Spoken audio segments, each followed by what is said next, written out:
So, so my name is Jamin Chavda. I'm an attorney that works with companies at various stages in their life cycle, which as a fractional general counsel. That includes business formation, commercial transactions, drafting and negotiating, navigating the employment and 1099 landscape, compliance, M&A, risk mitigation, business strategy, and some litigation. So here's the agenda for today. And again, we're going to tweak it as needed. But I believe part of the M&A process has already been covered. And so as negotiations and due diligence progresses, the legal documents come into play, and that's a very important part of the whole process. And so how do we memorialize these transactions? So we're going to cover items such as stock versus cash, asset sale versus acquisition of a going concern, current versus deferred comp of parts of the value of the acquired company. Escrow amounts and structures are obviously a very big important part of this process as well. The representations and warranties that each side is going to have to commit to in the final documents are often the subject of lengthy negotiation and hopefully not litigation in some cases. And at the end, I'll cover some trending legal topics, and if there's time, but I'll leave some time for Q&A as well. So getting into the stock versus cash process, this is pretty straightforward. All cash is a proposal by the buyer to acquire the outstanding shares from the target shareholders for cash. So here the buyer typically offers a premium above the current market price of the target company's shares in order to incentivize the shareholders to agree to the deal. In the stocks in the M&A deal where there's the buyer issuing new shares of stock to the target company shareholders is the stock process, and that's in exchange for the ownership of the target company. So this means that the buyer shareholders will become shareholders of the acquiring company, and their ownership percentage in the new entity proportional to the number of shares that they received for their prior shares. So the cash process, essentially, again, pretty straightforward. Buyer offers to purchase all of the outstanding shares of the target using cash as the main form of payment. Sometimes there's other notes and bonds and things there, but cash is the primary form of payment there. The buyer typically borrows funds if they're not cash heavy, and once the transaction is complete, the target company shareholders receive cash in exchange for their shares. And either the target becomes a subsidiary or it's absorbed, or again, it depends on the transaction. The cash usually comes, it's either on the balance sheet or they can raise funds through private equity or banks, capital markets, whatnot. And there's bond and equity offerings. Like I mentioned, they could issue bonds. If it was publicly traded, they could issue some more shares and that type of thing. A loan is obviously a easy option as well. They could borrow from the bank or private equity or another financial institution. But I will add that adding that much debt onto the balance sheet of a company might prevent the newly created or merged company from getting approved for loans in the future. So just be careful about how much is on there.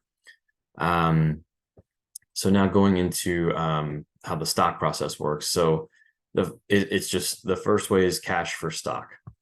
The buyer can pay cash outright for the equity shares of the target company and pay each shareholder a specified amount for each share. Alternatively, the buyer can provide its own shares to the target company's shareholders according to the specified conversion ratio. So for example, the share of a target company owned by the shareholder, they'll receive X number of shares of the acquiring company, and they can be made with a mixture of cash and stock or with all stock. So we'll take another quick example. The buyer and target form an agreement where they undergo a 1-for-2 stock merger. And so the target's shareholders will receive 1 share of the buyer's company stock for every 2 shares that they currently own. So a lot of times a stock for stock merger is mixed with some other cash or other equivalents or some KPIs or whatnot.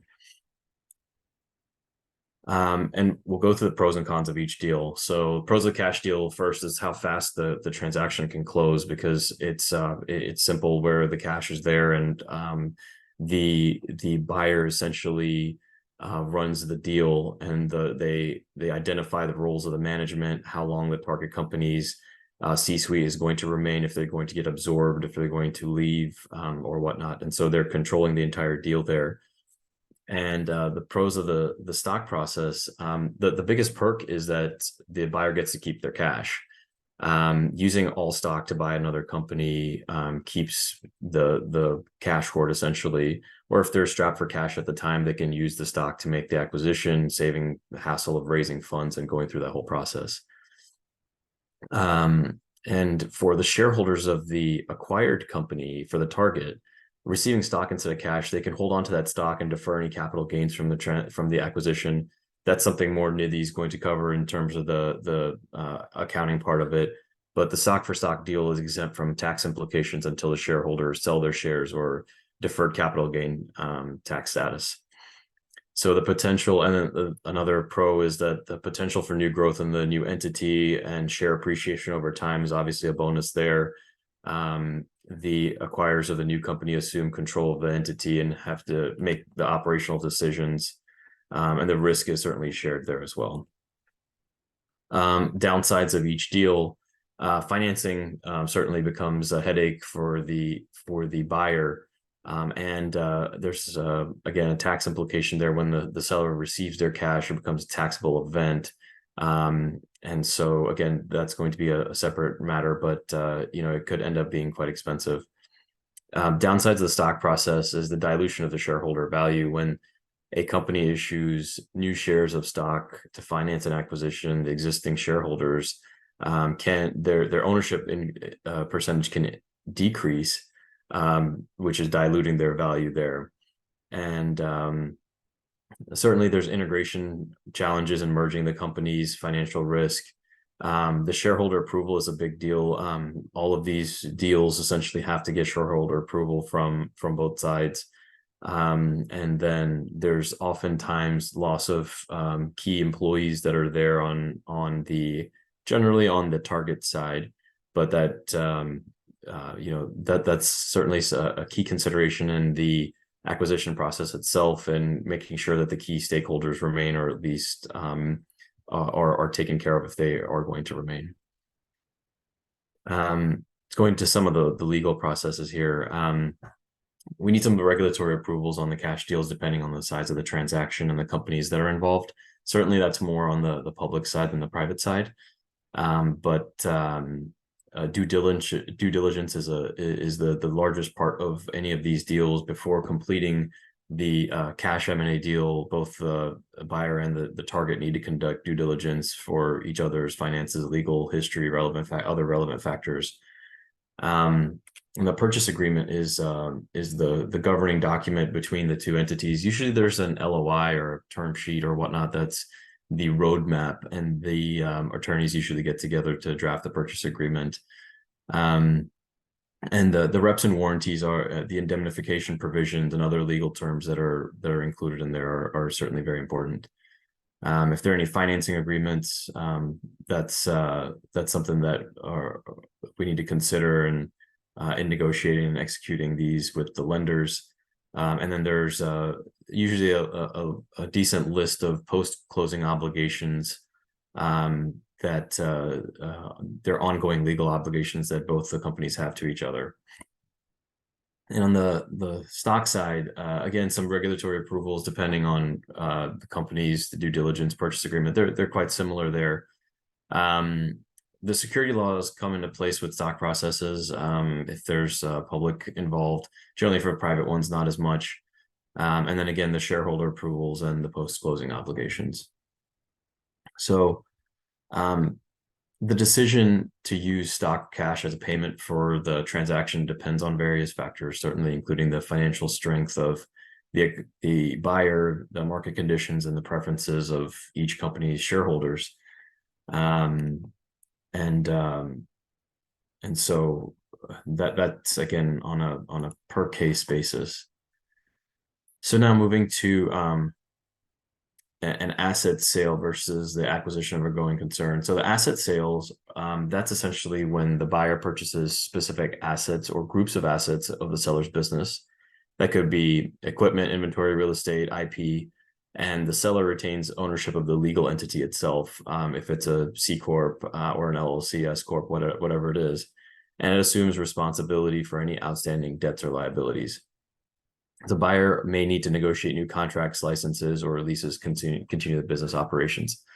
So the asset sale usually happens when, let's say there's a particular product or a client or a contract or something of that nature, which can be bifurcated from the entity itself and be sold off to another entity. So that happens a lot of times with companies that are heavy onto one product or have one major client as their, on their balance sheet, that this is the only client that they represent. And then the total value idea is essentially that a company will continue to be in business and be profitable. So the goodwill is a difference between the going concern value and the liquidation value. The going concern, the total value is often higher than the liquidation value, hopefully. And in a going concern acquisition, the buyer purchases the entire business itself, including all assets, liabilities, and the operations. The buyer acquires the ownership of the legal entity itself, assumes all debts, liabilities, takes over the employees, the contracts, the clients, everything. And you're essentially, conducting business operations without any interruption. So how does it work? On an asset sale, usually the buyer identifies the assets that they want to purchase, and the buyer and seller agree on which ones will be sold, including tangible assets and or intangible ones as well, such as IP, customer list, goodwill, that type of thing. You determine the purchase price, you conduct due diligence, and in that due diligence process, you can still do reviewing financial statements, contracts, liens, and that type of thing to make sure that there are no other encumbrances there that are on the assets themselves that would cause issue to the buyer. Then you're drafting the purchase agreement. It's a little bit different than the going concern when you're buying the entire thing, because you're, again, bifurcating what is there to be purchased versus the entire business itself. Then you close, depending on how on our earlier conversation about how it's going to be set up, and then the assets are then transferred through the appropriate legal channels. On the going concern, you're identifying the entire business that's going to be purchased, because then there's everything that's there. And then you're doing the same items as you're doing for the asset sale, except for on due diligence. There's a larger due diligence process there, because you're looking at every single aspect of this company versus just those portions that you're going to acquire. And then the operations will continue as is, because the business is being taken over by the acquirer there. So pros of the asset sale process. Again, if it's a specific item that the buyer is looking for, they can extract that from the company itself and then just purchase that. They don't have to worry about the unwanted liabilities or debts that are on the balance sheet, and then just continue however they want to and then absorb that. The seller, if there's another viable business or viable product or whatnot within it, the seller can retain its ownership of the legal entity and continue operation in other parts of the business itself. On the going concern, you're acquiring the entire business without interruption. So that's the key consideration there, that where you're not moving or white labeling or whatnot to your own particular product, but you're continuing on as is with the target's product or customer list or other tangible assets or intangibles. The seller can transfer all their debts and liabilities, which is certainly a pro for the that's a plus point for the seller themselves. The downside of both, buyer might need to negotiate these new contracts on an asset sale, because there's a lot of times, let's take a customer, for example. You are the you hold the contract for XYZ company, that's the manufacturer of widgets, largest manufacturer of widgets. XYZ probably has something in their MSA that states that any substantial transfer will trigger some sort of amendment or notice, at least, to XYZ. And so they might, the buyer actually might need to negotiate these contracts and then assure XYZ that the business operations will continue. And then again, some tax consequences certainly could be there. The downside of the going concern is that the buyer more than likely will acquire unwanted liabilities, debts, or even some unwanted products potentially. And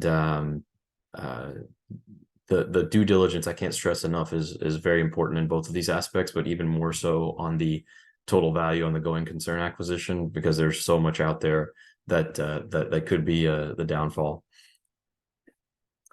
And so we're moving along to the current versus deferred comp on these particular M&A transactions. So the current comp refers to the compensation that's paid at the time of the acquisition, and this could be cash, stock, or other forms of consideration that are paid to the selling shareholders. And current comp may be structured as a fixed price or per share multiple of earnings or revenue.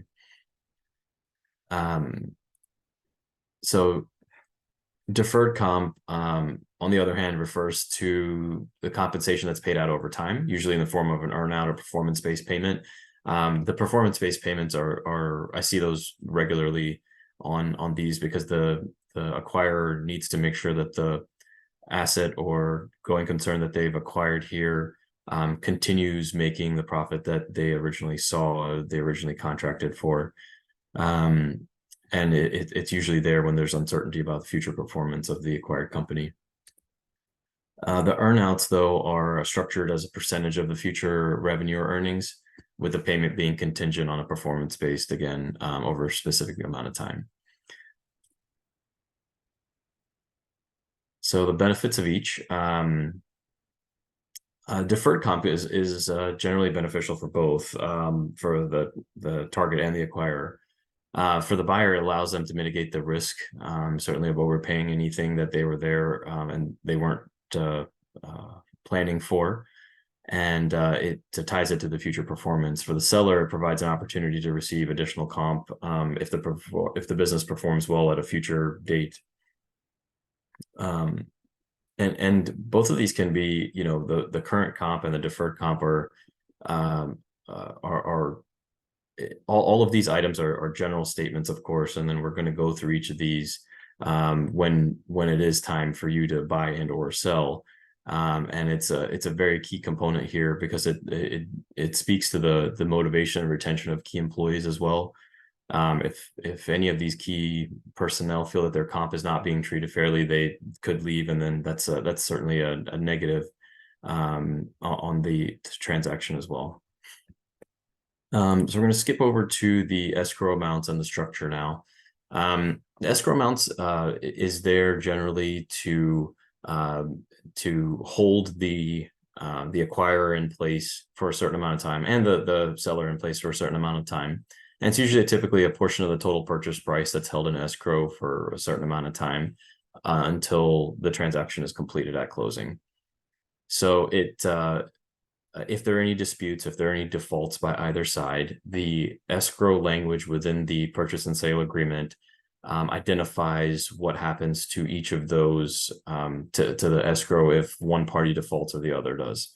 And so if there are other undisclosed liabilities potentially that are there, the escrow amount can be used to cover any of those losses or damages. It's typically that there's no general amount, but it just depends on the size of the transaction. And it's typically negotiated between the buyer and seller, and it could also be multiple stages of escrow, where if they hit certain time limits or certain points in the transaction during due diligence, that another escrow payment will be provided from the buyer to the seller. And the structure of the escrow accounts are pretty straightforward, depending on the size. you're one of the attorneys. It's generally the escrow agent, or you could have a third-party escrow agent as well.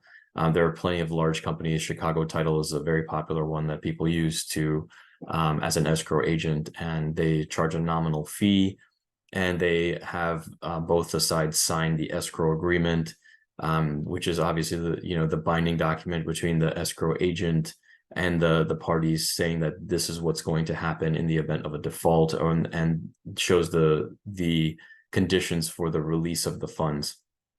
The escrow funding is usually had by the buyer to the escrow agent directly, and the release will occur when the certain conditions are met, as I mentioned.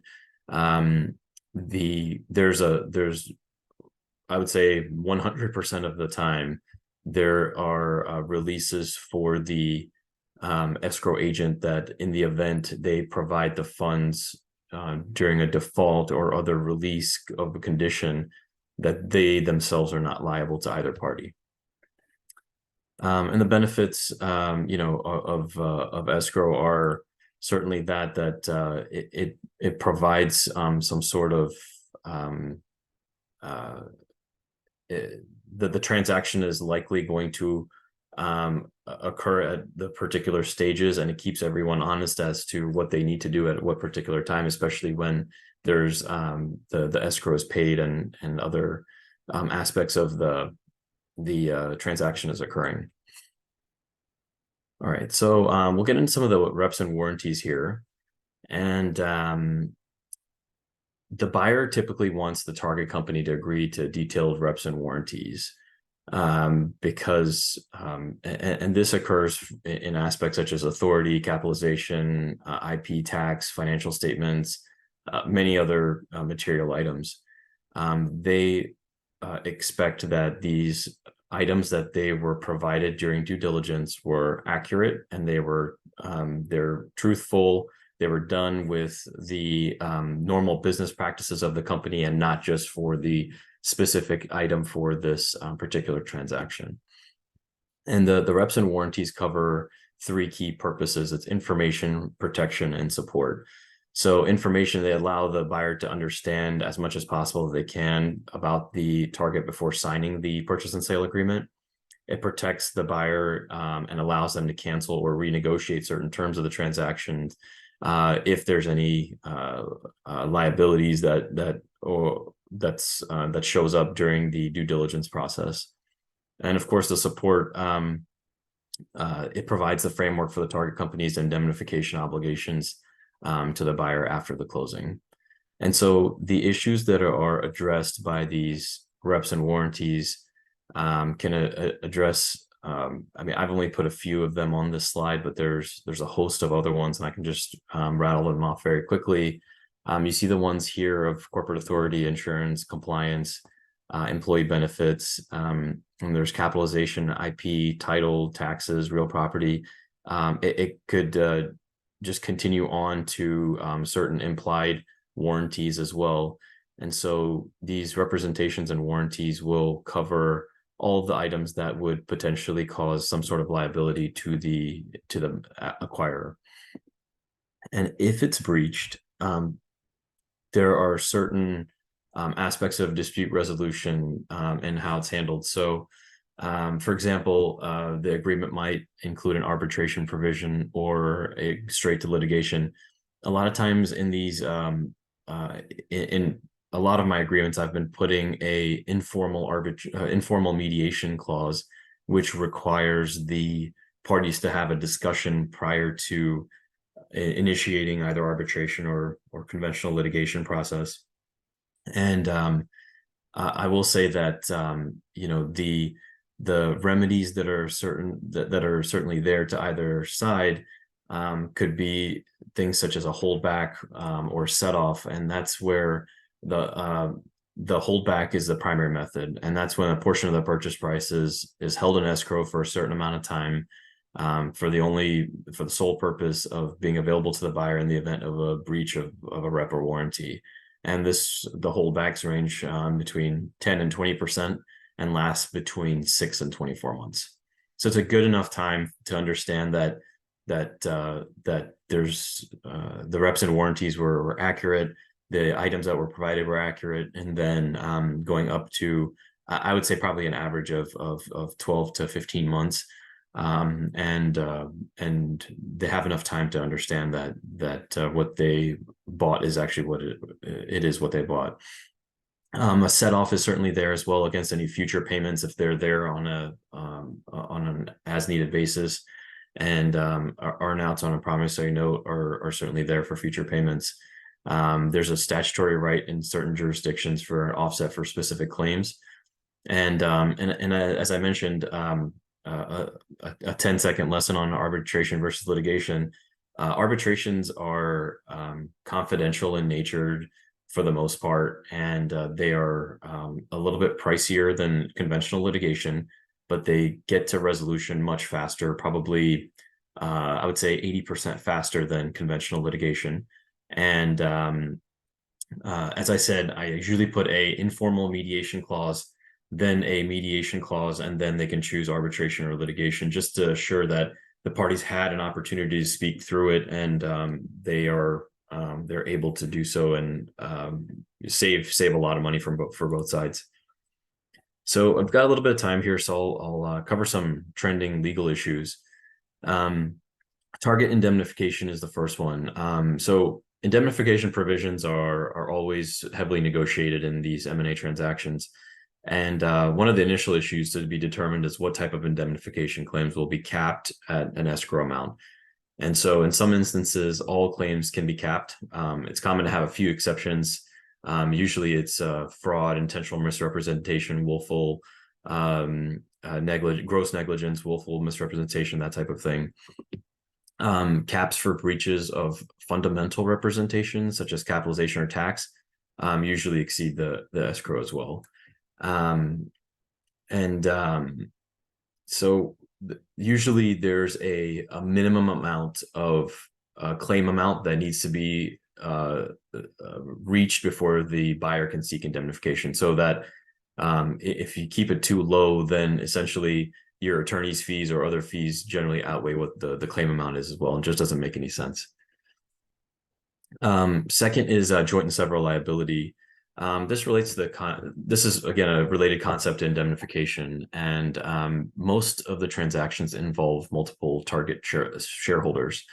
So one of the primary issues is consider from the acquirer's perspective is to what extent each of the target stockholders will participate in any indemnification obligations that are post-closing.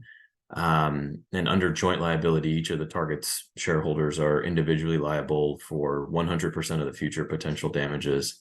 But if its liability is severed, then each stockholder pays only a relative contribution to the damages. So it goes without saying that the buyer will almost always want to make each target shareholder responsible. But again, we have to go back and forth and negotiate that point out. Closing conditions are another heavily negotiated one. There are a list of closing conditions that come up, and these are part of the target's business or financial conditions, the absence of litigation, and the voting threshold that must be achieved for approval of the transaction. So for smaller companies, generally it's fine when you have, it's a closed corporation, you have smaller shareholders, a smaller number of shareholders, it's usually easier to do that. But for larger companies, the acquirers generally want a very high threshold of approval, which is 90 to almost 90+% essentially. And then the always litigated and negotiated non-competes and non-solicitation agreements. The covenant not to compete is the promise by the selling shareholder of the target to not, for a certain amount of time, engage in defined business activities or attempt to lure away customers or that type of thing. And I will say that while California is its own country when it comes to laws within the United States, this is the nuanced exception where they allow non-competes when a person or entity sells their business, there is a valid non-compete that can be entered into a definitive purchase agreement that allows the target not to compete with that business. They can't go down the street and open up shop. And that's I believe, the only nuanced reason for non-competes to exist in California, and it's valid everywhere else as well. So I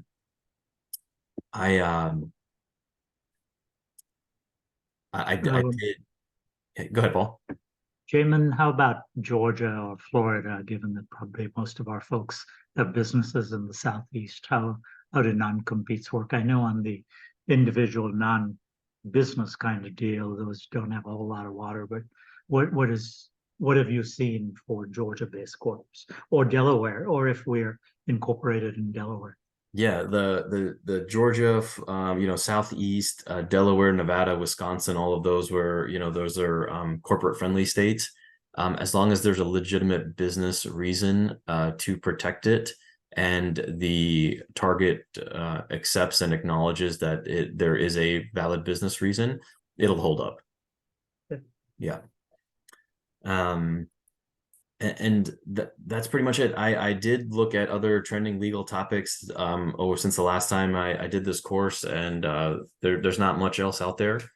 So I'll pause here for any questions before Nidhi takes over.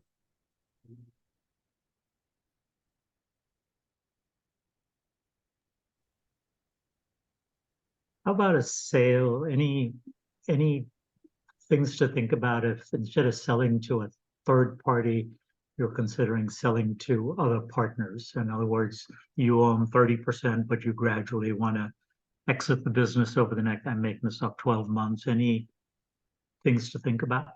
Absolutely. So that's a good point you bring up. So even internal sales will be governed by the governance documents. So if it's if you have your bylaws there that identify a right of first refusal for other shareholders to, you're required to offer it to your other shareholders before you try to sell it outside of the company itself. But as long as it's a arm's length transaction and the documents and everything are done, the due diligence is generally much less there, right? So the shareholder generally is aware of what's happening within the company if they are a active shareholder, and due diligence process is certainly much shorter if at all. They usually come up with the negotiations are a little easier, and board resolutions happen a little bit faster. So it's a quicker process for sure. This may be one jointly for you and Niti. Any considerations in passing stuff along to family members? It's sort of, I call it a partial M&A, right? Yeah. I think Niti probably talk about the tax implications, which are the bigger implications here. But again, if the documents are, I've done a lot of those as well. If the documents are usually done properly, and those are for the benefit of the taxman to make sure that everything is there in the event they need to show something, or when they do need to show something. But certainly that's the documents are essentially the same. And I'll still do the resolutions. I'll still do the purchase and sale agreements. Again, minimal to no due diligence. Niti, any other thoughts there? No, I think you've said it well. When I get into it, I'll talk a little bit on the tax side as well, a little bit more detail as to what to be aware of. Awesome. The questions before Niti takes over. Jamin, are you sticking around or are you jumping off? I know we can find you through the info that you got on the screen, right? I'll hang out for a bit. Niti, I always enjoy listening to Niti speak as well, so it's always informative for me as well. Good deal. Great. Thank you. Thanks, everyone. You want to stop sharing? I suspect Niti will do Sure this. do. Yep. Yep. Good deal. Take it away, Niti. Okay, you guys are seeing my screen, right? Yeah. And we're recording it for people who can't make it today. It seems like it's a smaller crowd, but we'll pass it along to everybody. Okay. Let me see if I can put it on presentation mode so it's bigger. you want to do a short introduction about yourself and your background? Absolutely. Yeah. So my name is Niti Devon. I've been in the finance and tax space for the last 25 plus years. Started my career with Arthur Andersen, and I've worked with many of the Big Four. Most recently, I led the KPMG's national tax practice out of Atlanta. And for the last 4 years, I have run my own outsourced CFO services, or as we often call it, fractional CFO services. My clients are primarily in the startup and mid-cap companies. That's what I work on primarily. And due diligence is something that I love doing for my clients. That's a special, fun space. So I'm very excited to talk about it today. What I would suggest is I'll lay out what we're going to discuss. I'll go through everything. And then if you have any questions in between, you don't have to feel that you have to wait until the very end. You can ask, you can type it into chat, whatever works best for you. So are we ready? Cool. If you go to the top, Niti, you click slideshow, Okay. play from the start, right there. Okay, thank you. Excellent. All right. Oops. All right. So the question is, you are either buying or selling a business, and what's the reason you want to do due diligence, right? So the primary reasons, and I think we are all aware of it, but we'll lay the foundation of this course based upon that, is one, we want to make sure that the information that's being provided to us is verified, it makes sense, and that whatever we are willing to pay for the business or we're willing to sell the business for jives with all the various business transactions. And at the end of the day, the due diligence piece is what will allow you to make a decision of go or no go. And I almost say that, this is a very, very important criteria for any business looking to buy or sell, is you have to go in with a mindset of a skeptic. You have to go in with a mindset of almost like an auditor when you're reviewing things, asking questions. And on top of that, you have to go in with a mindset that your job is to kill the deal. That sounds harsh, but when you go in with that mindset, you're going to turn over every stone to make sure you've looked at everything with a very critical eye, right? So what's the scope of the diligence? You, of course, want to look at the business plan, right? What is your business plan, and does it match up with the business that you're looking at? What is the integration plan once you've bought the business? How are you going to integrate that new business within your existing business if you already have one? And are there synergies there? Does it really make sense, right? The deal may make sense, but as a current business owner, when you're bringing on another business, will those businesses integrate well? The third piece is the actual structure of the deal that Jamin went through a little bit. And of course, the functional review, the day-to-day operations of the business and how everything runs. So let's dive in. And I always start off by asking people to set up a deal room, right? So that's gonna be the one place where you go to exchange information between the buyer and the seller. And there's a set of documents that every buyer should expect to see and every seller should put into the deal room. However, before we even get there, I always suggest that you sit down together, the buyers and the sellers, and discuss what's important to them. What are the top 4 things that they want to focus on, right? And ensure that you're able to share that information within the deal room. So I like to start off with the target company overview.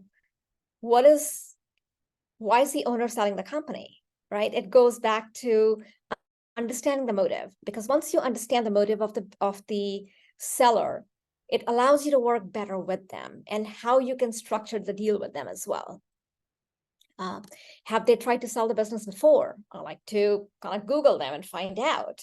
And if it was up for sale before and it didn't sell, why not? What's behind there?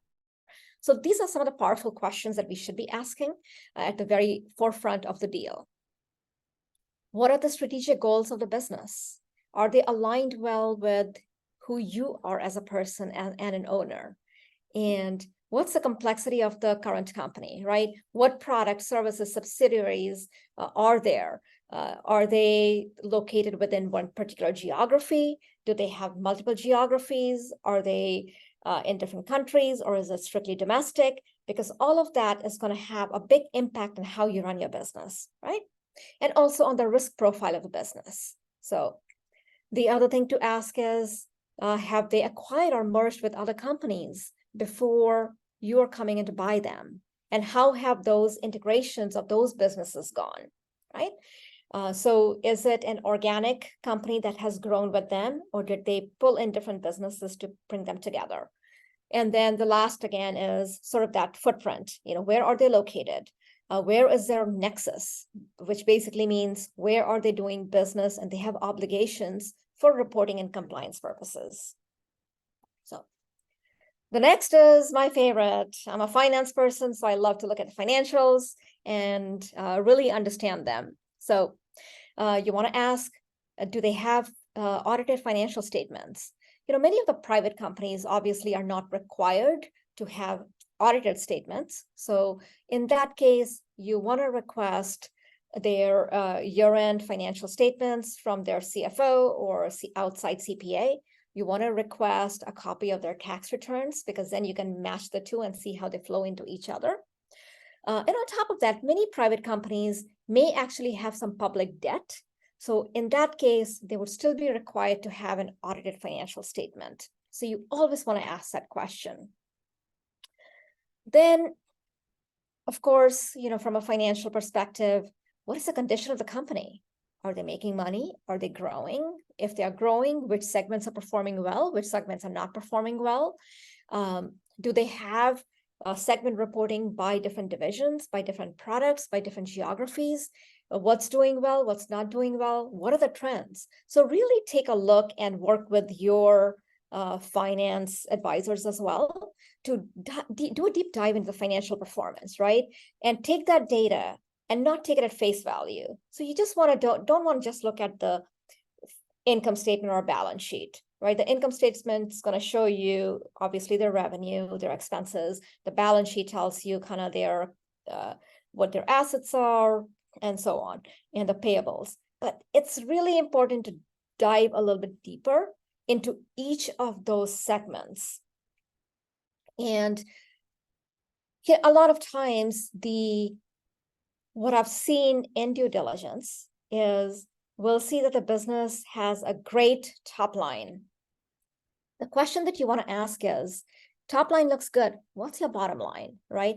What are your margins like? Are they high margins? Are they low margins? How do they track with the rest of the industry? And if they're below the rest of the industry in that particular space, why? Like, did they have a massive CapEx spend perhaps, right? Did they hire a bunch of new people who are supposed to help grow the business? So there might be reasons there as to why the margins may not have been as high, but it's important that we as buyers understand that piece. So working capital is really, the funds that you need to run the day-to-day business before you run out of cash. So what does that look like? What are the requirements of the business to keep it running? And once you understand that, it will allow you to understand better if you're going to need additional cash infusion from outside, from other investors, or from yourself and so on. If there's any debt outstanding, right? Are you taking on those loans for the business? Are they assignable loans? Or will those business loans have to be paid off by the seller? And what does that mean for your business? So those are some of the things that I always look at, and obviously dive into the expense side of it. That's my last bullet here. And also look at the transaction expenses for the deal itself, right? Keep a very close track of that, because there are certain things that you can deduct on your annual tax returns. Certain things are allowed to be amortized. So you want to make sure that whoever's helping you has a very clear record keeping of all of those costs that go in there. You know, you might have a legal person involved, like Jamin. You might have a CFO involved. Whatever those costs are, keep a very close eye on those.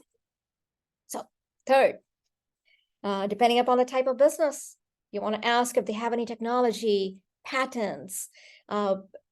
Is it a well-protected asset? Because I'll give you an example. I was working on a due diligence for a company, and the company didn't have any patents, but they were very proud of this new technology that they had, and their products were doing extremely well over the last couple of years.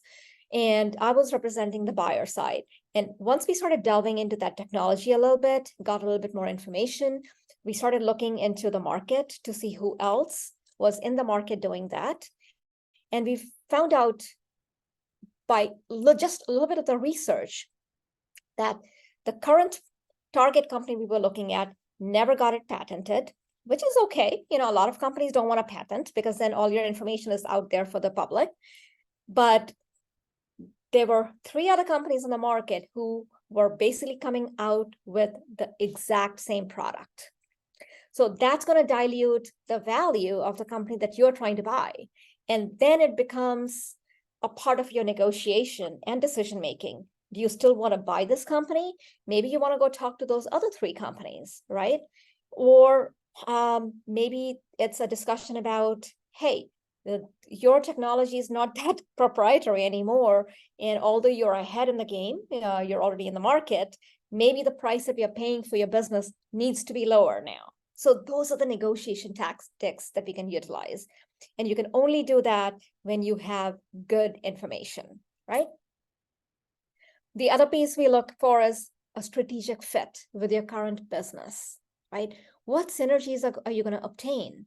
If you've got a certain department, let's say R&D, and they have as well, or you've got a whole finance department, they do too, a sales organization, they have it too. Could the sales teams be merged? And could the same sales team today, by adding a few more people, sell both products? Or are they so different and divergent that you definitely need to maintain 2 separate teams, right? So those are the things that you want to look at to see where are the synergies that you can create from this acquisition. Now, you'll hear statistics that in every merger, every acquisition, companies will go through and figure out, how much cost savings there might be in the long run as they start to integrate the new business. But every stat out there will also tell you that 80% of those synergies are never realized. So something happens once you've already bought the business. What is it? You don't want to see that leakage. So once you figure out those synergies, make sure that you put somebody in charge who is going to take that over and execute on that as well, even after the acquisition has happened. So again, this is in the same vein of understanding your target market. Who are their top customers? What are some of the risks that the company may run into? And then if they're selling products, of course, are there any warranty issues, any customer backlog? Are there any lawsuits pending with clients and customers? So talking about the first bullet here, right? The customers, top customers or 10 customers, that's really important to know. And I'll share an example with you. So we were in doing a due diligence for I won't share the product, but they were selling, I'll call them widgets. And when we started looking at the target company's top customers, we noticed that it was very lopsided, right? So literally their top 3 customers made up 95% of their revenue. So what does that mean? What risk does that pose to you as the acquirer of the business? Anyone?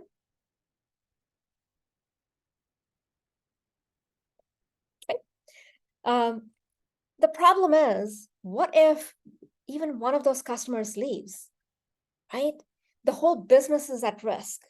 If two of those customers leave, again, that's a massive risk.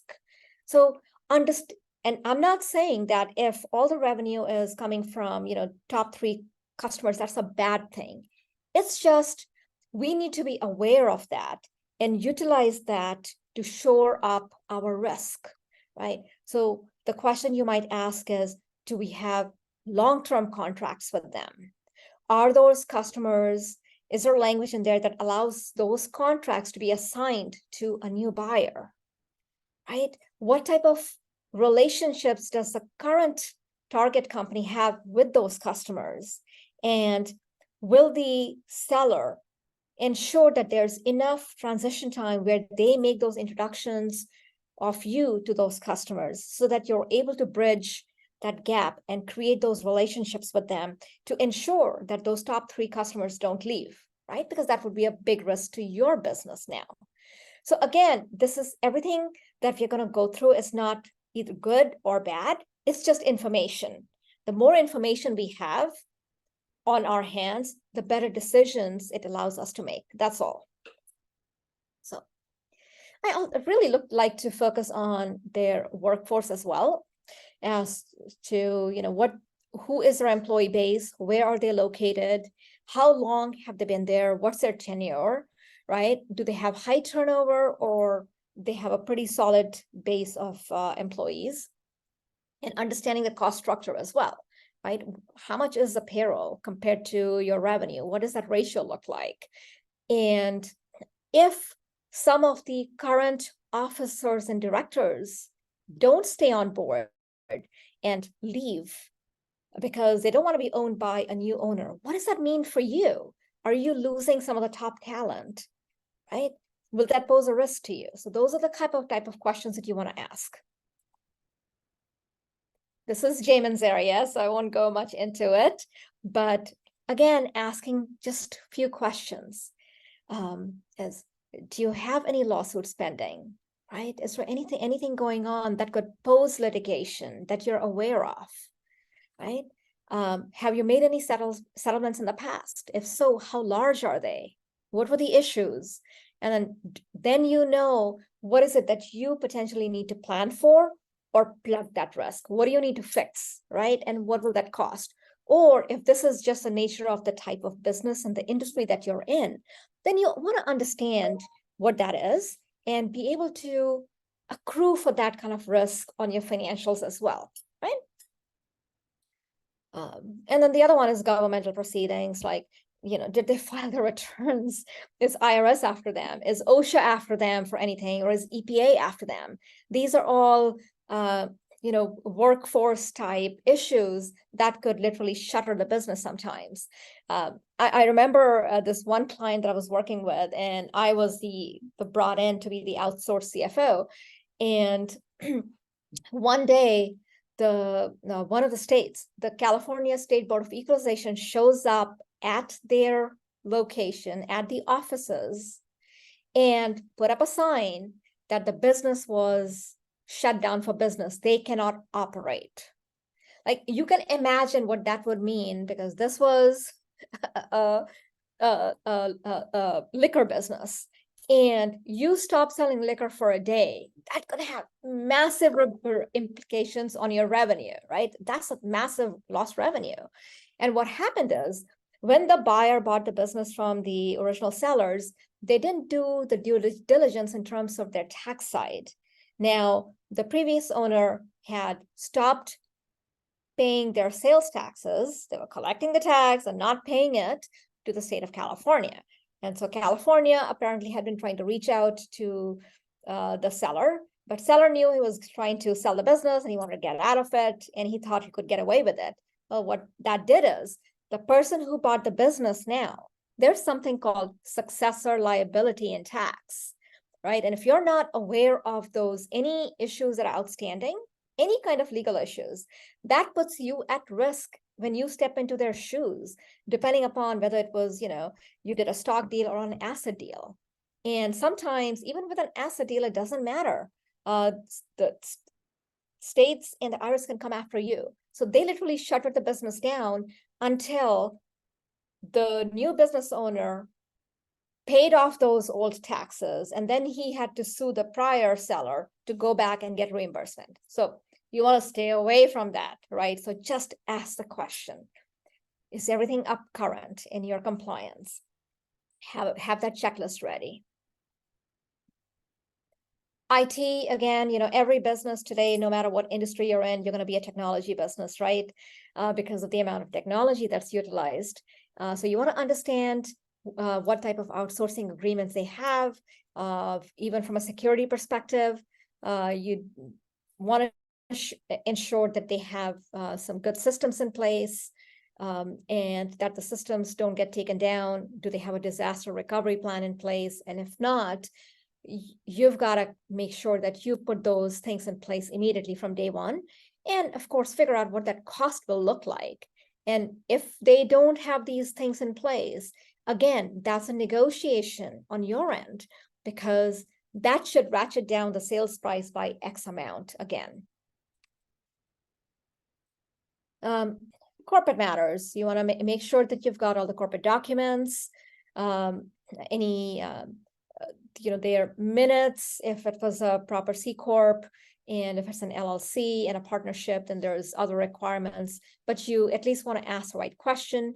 You want to find out, what stockholders they have, who had voting rights, who doesn't, if there are any subsidiaries, are they wholly owned subsidiaries, are they joint ventures? So that understanding that whole legal structure of the business that you're acquiring is imperative. This is environmental issues, again, goes back to compliance, right? Especially if a company is in manufacturing, some of them have, hazardous materials that are emitted in their manufacturing process as byproducts, or just stuff, I'll call it guck, that comes out. And it's not something that they can let go and have flow into the city waters or sewage system. So there are certain things that you have to do to make sure that you're compliant with the environmental laws and regulations, things that disposed of properly. Are you keeping, or were they keeping a log of all types of hazardous materials that you're required to keep a log of, and how they're used and what? Again, just ask the question about each of these sections. Now, let's see. Production capabilities, right? You want to look at who their largest suppliers are as well. Just like we looked at the largest customers. Who are the suppliers? Where are they located? And I mean, we all know what happened, a couple of years back with the whole shutdown in China and some of the other countries where people couldn't get their products out, right? And then the shutdown of the Suez Canal, we all remember that. That created havoc for many companies. So you really want to understand, where are their suppliers? Where are they located? Is the business vertically integrated, or are you using outside suppliers? And what does it mean for your business, basically, right? Do they have long-term contracts with them? Does the cost structure with these suppliers and subcontractors, does that make sense? So you definitely don't want to run out of materials to be able to ship your products. So this one large client I have, during the whole COVID shutdown, they were manufacturing golf carts. And so they had every component available, except guess what was missing? They couldn't get the sort of that plastic or glass shield that goes in the front. That could not be delivered on time. It was, massive backlog. And well, you cannot deliver a golf cart without that. That's part of the reg. And the other piece was they finally ran out of tires. Well, you can't sell a golf cart without a tire, right? So those are the things that you want to really pre-plan for. And we've all focused on just-in-time inventory over the last several years, right? But just-in-time is great, but should you be using some kind of a hybrid, or do you have other avenues available to you to tap other suppliers that are local if you needed to? So just have that contingency plan and ask those right questions. Marketing is not my area, but again, you just want to find out what their marketing strategy looks like. What are they doing in that place? And does this align with your personal values, right? Every company has a culture. Every company has their own value system. And when you're taking over a new business, do those strategies that are deployed on the marketing side, do they align with yours? Ensure that. Ask that question. Okay, so now I want to talk a little bit more very strategically about what are some of the tools that you can utilize. So we went through the various areas that, of questions that you should be asking in order to help you gather the right information, right? Here is something that I've put together, and I'll share this with you in an email. I'll send it over to, maybe Eric and Paul, and they can send it out to all of you, or Sebastian. But this is sort of looking at the risks, opportunities, and how you mitigate something. I call it the ROM framework. So anytime after you've gone through those long set of questions, you want to sit down and make a list, right? And this is just an example. And like I said, I'll share this with you. But, what are the risks and what are the opportunities? List them out. Describe them. What area is it? And then from a dollar perspective, what impact does it have? So I always like to quantify everything, again, being a finance person.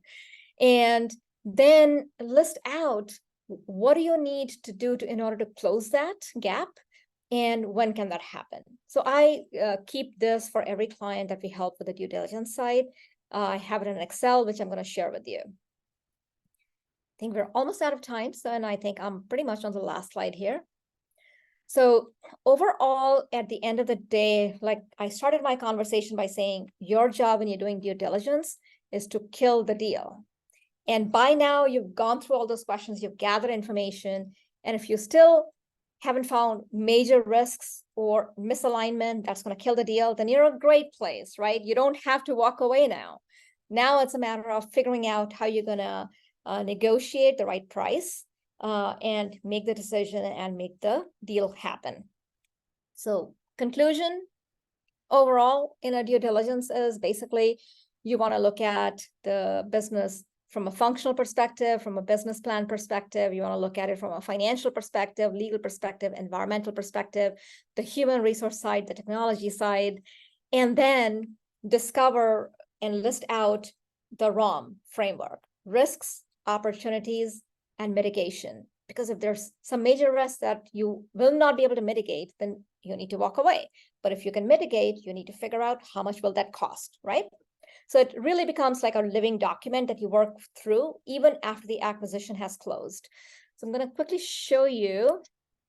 Let me see if I can show you that Excel that I'm talking about. So this is, hopefully you see the Excel. So this is the ROM framework that I'm talking about. I've given some examples here. I'm going to email it to you so you'll all have it. This is another framework that I use by each department that we went over, right? So legal, IT, corporate matters, and basically you list out who you're assigning those areas to, when the specific mitigation or assessment started, when it's completed, describe it, and so on, and whether it's a deal killer. So this column G, right? So this allows you to be very organized in this whole matter. So I'm going to share all of this back with you so you'll have it. That's it. That's your due diligence. Awesome. Thank you so much, Neeti. Yeah, thank you. And Neeti, do you have a rule of thumb of, I know you're going to say it depends, but any rule of thumb of what kind of time frame from the time you got the legal docs done to when you'd recommend to a business owner to either be the acquirer or acquiree? 90 days? What's too short? What's too long, maybe? is another way of asking that. Yeah, so I am going to answer it by it depends, because it depends upon many factors, right? So one is, again, the size of the business. And not just the size of the business, it might be a very large business from a revenue perspective, but they might be selling very large ticket items. So from a transaction perspective, there might not be that many transactions to review. So I always say it really depends. I've seen deals done in as little as 10 days and as much as 90 days. It really depends as to how much in depth you want to go. Honestly, at the end of the day, it's really depends upon the timeline that the seller has. Maybe the seller wants to get out ASAP now, right? So you've got to accommodate for that. But then I always use it for negotiation. You as a seller want to get this done in 10 days because you want to retire and go sit on the beach in Florida or Costa Rica. Well, then you're going to make a concession on the selling price because I'm not going to have enough time to review every area in detail. So.